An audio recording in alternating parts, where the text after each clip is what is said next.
This episode of Dana Being Dana is brought to you in part by Next Door and Window. Hello and welcome to Dana Being Dana. That's me and I'm thrilled you're with us. My show is about all different aspects of the human connection, things that bring us together and living life intentionally. As the saying goes, you are what you eat. But how often do you really consider what that actually means and how that impacts your life?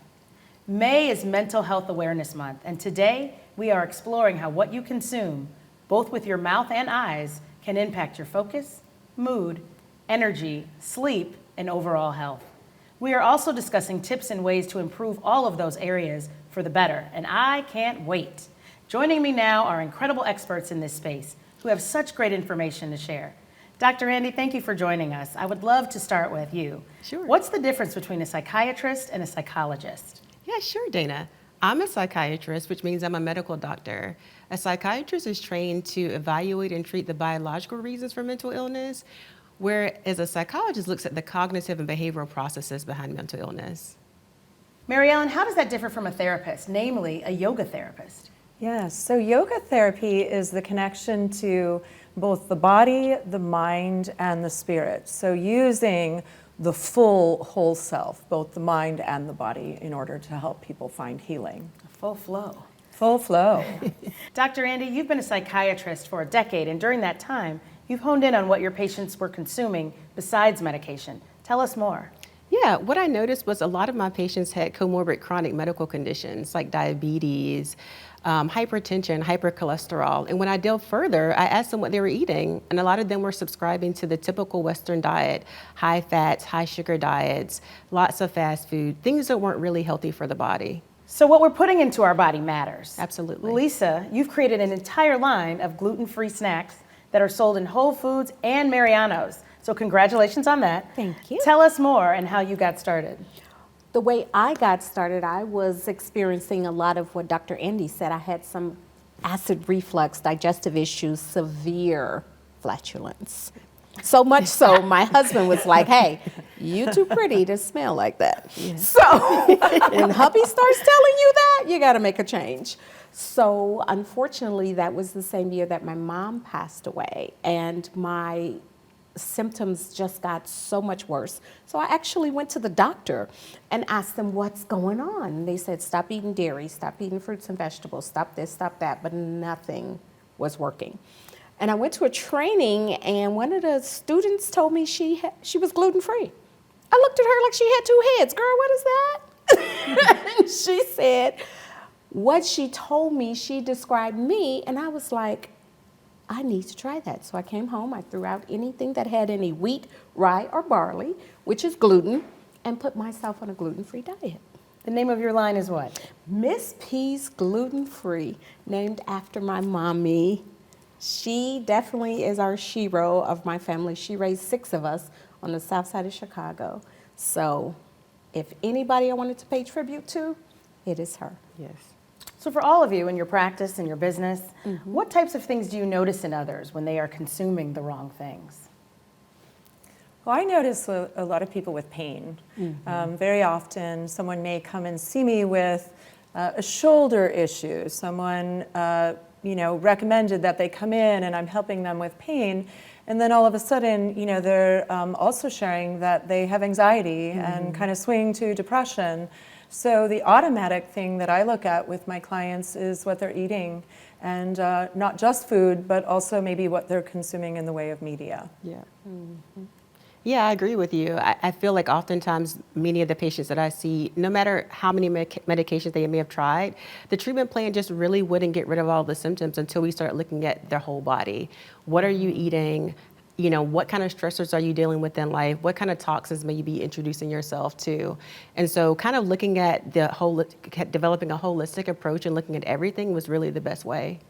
One of the things that I have found fascinating in talking to you, Dr. Andy, is that the gut is our biggest immune system organ. And 80 to 90% of serotonin, which is the chemical that carries messages between the brain and the body, are produced in your gut. So is that why we feel anxiety or knots in our stomach, or we're hangry, or we're hungry and angry at the same time? Yeah, what you're really speaking to is the enteric nervous system. So oftentimes when we think about the nervous system, we think about the central nervous system, which really is the brain and the spinal cord. But a huge part of our nervous system actually is within our gut, right? And as you spoke to, Dana, 80 to 90% of serotonin is produced by the neurons in our gut. So as you can think of, our mood and how we feel and our emotions are tightly related to what goes on in our gut system. How can allergies impact mental health? You talked about that from a gluten perspective. Yes. Because I don't think we fully realize the impact of how allergens can impact your mental health. Absolutely, because if you are putting the wrong things into your body, you're giving your body mixed signals, so it's confused. It doesn't know what's going on. Many times I tell people, you may not have to be gluten-free, but you need to listen to what your body is telling you by the foods that you eat. So if you're consuming bread and you're getting knots in your stomach, or you're getting flatulent or gassy, then you really need to look at that. And I think sometimes, especially for me, growing up on the south side of Chicago, we never thought about that. But as an adult, that is my biggest thing, is teaching people, eat healthier, eat cleaner, move more, live longer. And that's why we have the snacks that we have, so that people can really understand that what you put in your body shows up on your face, on your hips, and all everywhere else. over. Everywhere else. We're going to find this in Mariano's and Whole Foods. That's great. What changes have you seen in mental health when people do make positive changes to their diet?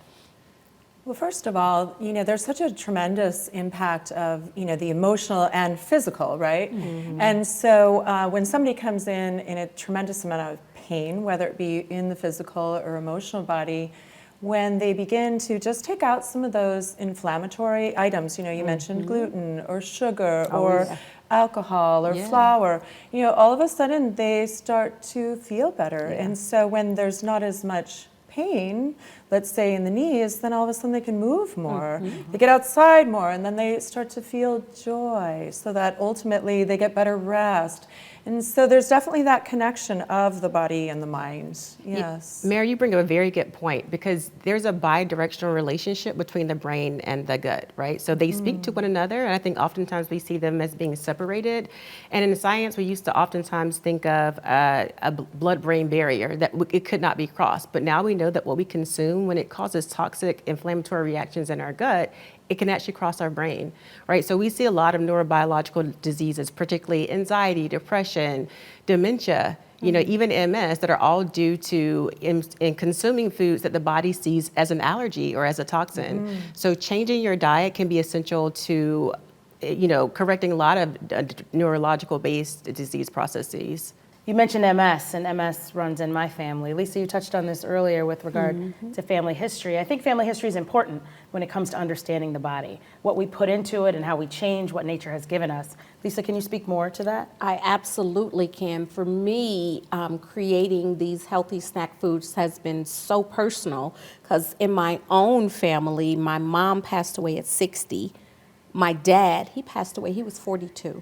42. And then in 2018, I lost my middle sister. She was 51. So for me, the medical history behind the not eating well and the sedentary lifestyle, I said it stops here. Yeah. It changes here. I want to be the one, I feel like I'm called to be the one to change that, so that I'm around to see my grandchildren's children and teach us how to eat healthier and better, and then to elevate our family and get rid of those generational curses, is what I call them. Yeah. Very often, don't you find that someone may present with symptoms of MS? I have a client with whom I worked who, they couldn't figure out what was wrong with her. They gave her a diagnosis of MS. And once she cut out her regular habit of Diet Coke, all of a sudden she didn't have any symptoms. Yeah. Wow. And so uncovering, through yoga therapy, kind of uncovering the habits, it just turned out that it was, kind of taking out a few things, and then she became well. I love that, because, we've known, I think, for quite some time that the gut is the crucifix of a lot of the basis for a lot of our, chronic illnesses in general, you know. So inflammation is really a driving etiology for a lot of our disease processes. But I feel like we don't do enough, right, to really truly evaluate it. A lot of times when we're treating our mental health symptoms, we treat the symptoms, but what we lose is the rationale, what's causing these mental health symptoms. And so to your point, sometimes just changing what you're consuming can be a big, can be a game changer.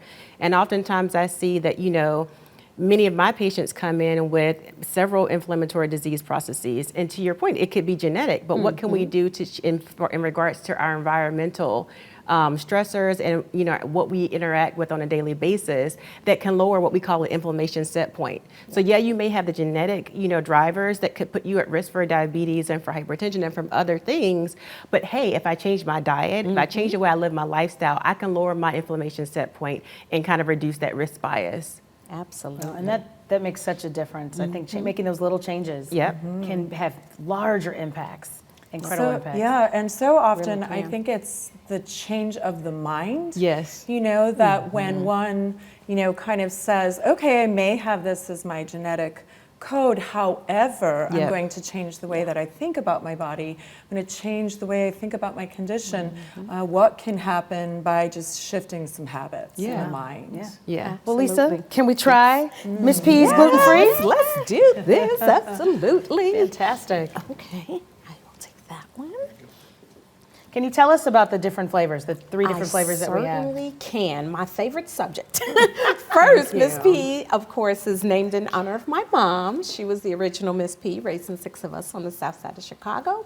And today we have our 3 delicious flavors. We have our chocolate hazelnut pecan.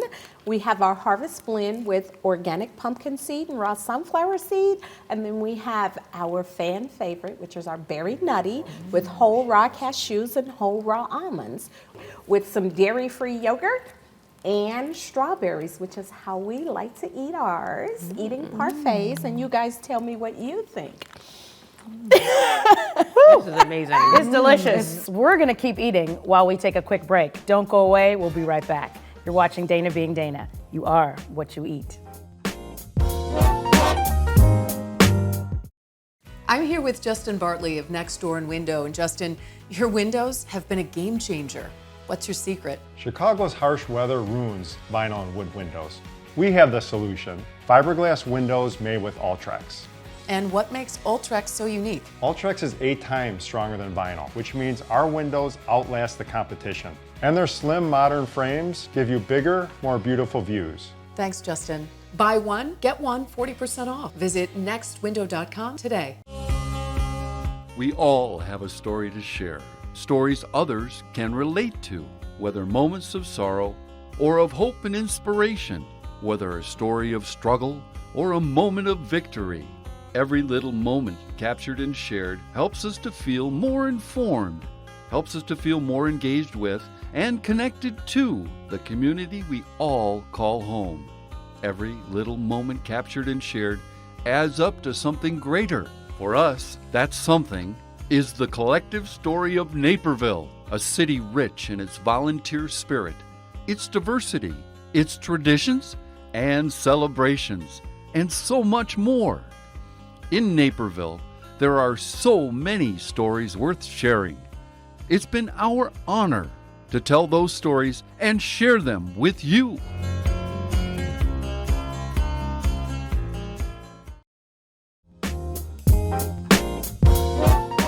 Welcome back to Dana Being Dana, where we are talking about how what you consume impacts your mental health. Now, what kinds of foods should we be putting into our bodies? Can you all give us some examples? I think I may need a grocery list. A grocery list would be great. For me, it is eating things that come from the earth. So eating your avocados and eating your fruits, and then understanding flax and chia. They were big for me. Yeah. And incorporating those in your diets, either with your smoothies or with our granola. The granola. I see what you did there. Yes. I see what you I'm did kind there. of into, for my clients and for myself and my family, an anti-inflammatory diet. So a Yes. diet that's very strong in plants. If we're eating meats, it's very lean, Yes. organic, and very whole except for this granola, like not too many things in Yeah. packages. Exactly. So very minimal on the processed foods. Yeah, exactly. Low sugar. I agree with both of you all. I think, you know, eating a diet that's rich in fiber, and so whether or not that's your nuts, your seeds, you know, your gluten-free grains, Yeah. and then also making sure that you pick from a variety of different fruits and vegetables. So the more broader the vegetables and fruits that you have, the better that your gut, the healthier your gut might be. So you really want to eat foods that are inducing a healthy microbiome or gut bacteria, right? And also you want to have a good ratio of your omega-3 and omega-6s. So omega-3s are the good fats, like the avocado that Lisa mentioned, or the lean meats with salmon, or, you know, good fish. And then omega-6s are the not so goods, like the fried foods. So making sure there's a healthy balance, I think, is always essential. Yeah. I think changing your diet and making adjustments can feel a bit overwhelming to people. So what advice would you have for those who want to consume some of these better foods, you know, that may require different cooking, you know, lessons and styles and that? How do you advise people to take the first step?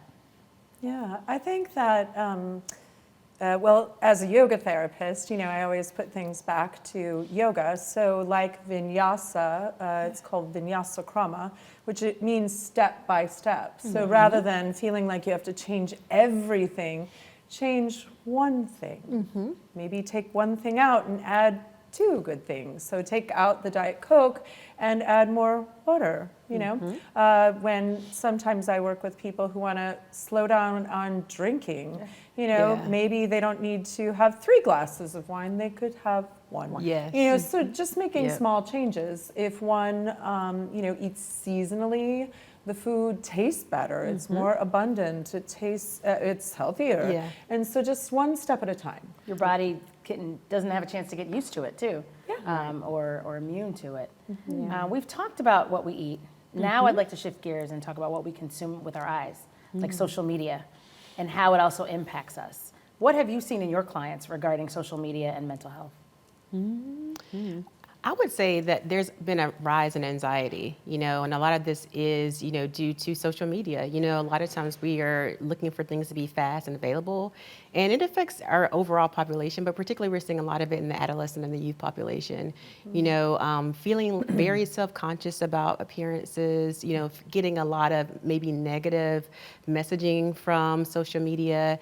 So I definitely feel like what you consume in your mind is really important as far as managing your overall mental health. I absolutely agree with that. I think you have to really limit your social media intake. Yeah. I have to do it because I have a business, but what I don't do is I don't find myself mindlessly scrolling all day. First, I don't have enough time for that. Second, I really like to keep things very positive. Yeah. So positive affirmations, Yes. prayer, Yeah. and grounding yourself and knowing who you are and not letting social media dictate that. Yeah. The other thing I kind of notice about social media, which is interesting, is that people come in with their own diagnoses. Yeah. So teenagers I work with come in, and because they've seen it on TikTok, they Yes. come in and tell me that, you know, they have OCD or Yep. they have anxiety or even have bipolar Yeah. without a diagnosis Yes. from a medical professional. So I think that, you know, there's a lot of misinformation on social media. Yeah, absolutely. I think you make a good point. When it comes to social media, a lot of times people assume that what they're seeing is the entire full picture, the entire reality, and that's just not necessarily true. You're usually getting just a snippet of someone's life or what they're caring to share and how they're sharing it. I want to talk a little bit about trauma. We are talking about mental health awareness, and I think trauma is so important because it happens in so many ways. It doesn't have to be large, overt, you know, deaths or divorce or, you know, bodily harm or injury. It can just be everyday experiences, Yeah. you know, growing up, being teased, being Yes. bullied, Yes. moving, you know, Yeah. your family relocating somewhere.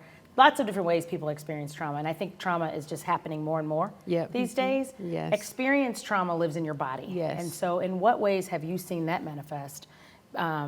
Particularly when, you know, when it comes to the therapeutic practices and what you do with your patients.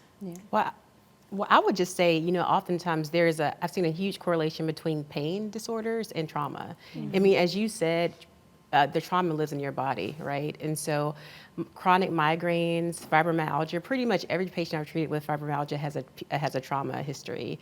Chronic pain, Crohn's disease, lots of irritable bowel disorders I constantly see, just with the trauma not being dealt with. And of course, it puts you at risk for post-traumatic stress disorder, anxiety and depression. So, there's a host of, I go back to the term neurobiological diseases, because again, these are all derived from overaction of the nervous system. So I see a host of chronic medical conditions due to trauma.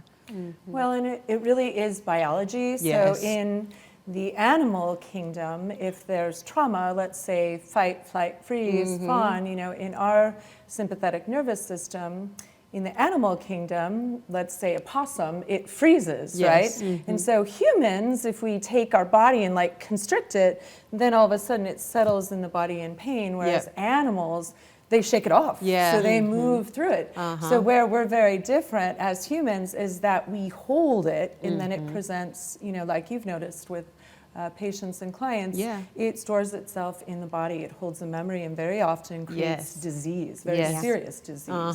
Very much so. I think it's important to learn how to process that trauma, Yeah. how to expel that trauma. Yeah. How can we be intentional about processing that and difficult experiences?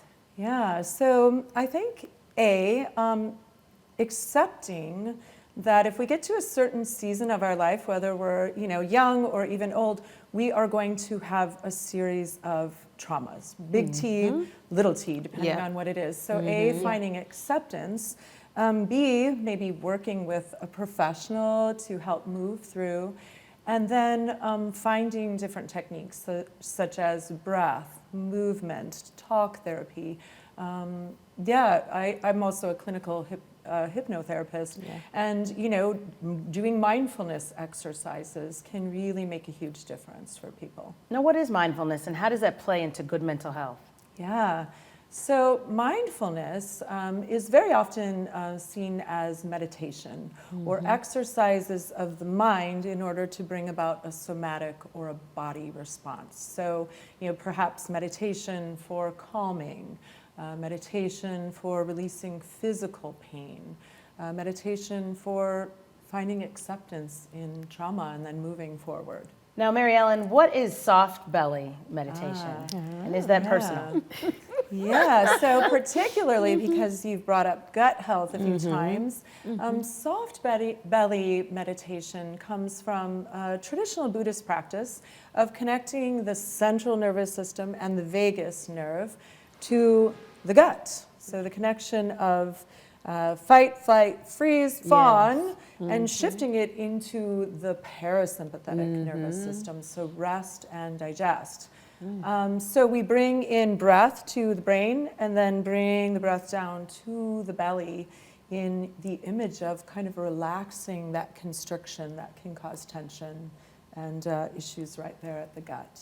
I know for me, when I am stressed and I'm in a hectic state, I find myself holding my breath. It's not just sucking in, but you're holding your breath. And I think that happens a lot in this fast-paced society that we're in. We often forget to take a moment, to take a breath, to take a pause. Can you lead us in a breathing example? Yes, absolutely. In fact, why don't we try soft belly meditation just for the experience? So why don't we place our feet flat on the floor and place your hands first on your thighs to just ground, and eyes can be open or closed. I'll just close mine. And now take a couple breaths, just noticing the body and the breath. And now gently place one hand on the belly. Good. And let's inhale through the nose. And exhale easy through the mouth. So rather than more like, just kind of blowing the breath out of the mouth, almost like blowing out candles on a birthday cake that you don't want to get the wax all over the cake. And let's breathe in through the nose. Rich oxygenated blood coming up to the brain, and then in your head the words soft belly, soft belly. So letting go of the restriction at the belly, the low back. We'll breathe in again through the nose. And then easy exhale through the mouth, soft belly, soft belly. And I would recommend practicing this daily at the belly, in the chakras. This is where self-esteem is. This is where internal fire is. This is where the healthy ego is that gets us out of bed in the morning, but also the space that sometimes holds grief, trauma, stress, pain, and so soft belly. Yeah, very good. Yeah, want to try it again? Now an easy, just kind of almost like blowing through the mouth. Let's try it one more time.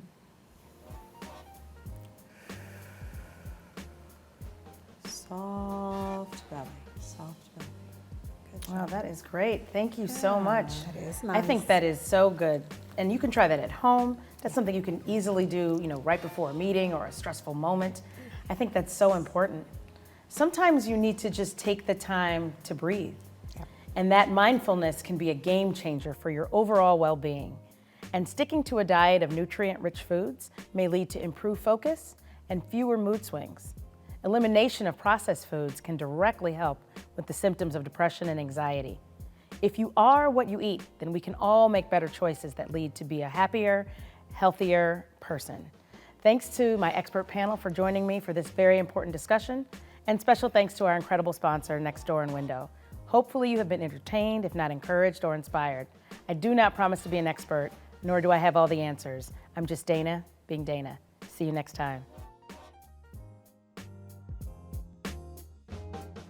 This episode of Dana Being Dana is brought to you in part by Next Door and Window.